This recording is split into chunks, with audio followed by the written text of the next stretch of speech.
Well, I'm here with registered dietitian Sylvia Mayo because we are talking about snacks. It's so difficult as moms, as parents, trying to choose the right snacks for our kids. And with those lunches, it's starting to get ready this week for back to school. Sylvia's here with some fabulous ideas. Welcome to the show, first of all. Thank you. Thank you so much. So snacks, first of all, why is it important to have them? Well, it's important for parents and for kids. For kids, especially crucial because they're still growing and developing. So they need extra energy. Right. They have smaller stomachs. So, it's good. Their appetite might vary from one day to the next, sometimes from one meal to the next. So you want to make sure they're always getting their nutritional needs met throughout the day. And it's not only at mealtime that it's done, it's also with the snacks. So what are things that as parents you should be looking for in a snack? Well, essentially what you want to do, number one, is you want to make sure that when you are offering a snack, you're not giving it right before mealtime, because you don't want to interfere with their intake at mealtime. It's very important. Number two, the portion size. You don't want to give something that's too big, too caloric, too high in fat or sugar, things like that, because it can also contribute to weight gain. So you want to make sure, between 100 to 200 calories. It depends if it's a toddler, if it's a teenager, if you're active, and so forth.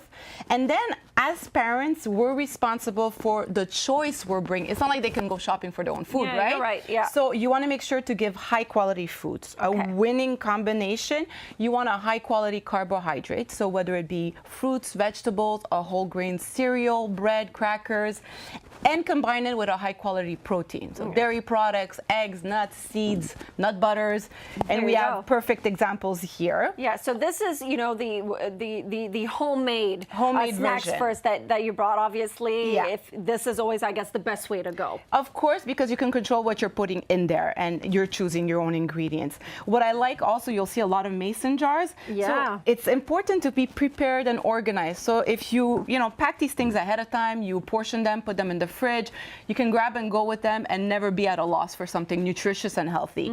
So we have chia pudding, we have some oat puddings. These are things you can prepare in bigger bulk. I kind of love this idea. What is this? My husband loves those, actually. That's a peanut butter and a banana sushi roll in a whole wheat tortilla.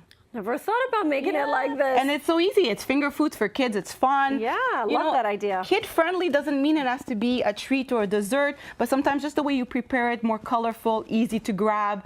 This is a trail mix. You can prepare ahead with your own, you choose your nuts, you choose your dried fruits, and so forth. So now, this is all nice, but sometimes if you're on the go and you don't have maybe as much time, are there stuff that I can get off the shelf that constitute as being nutritious? Well, it's hard.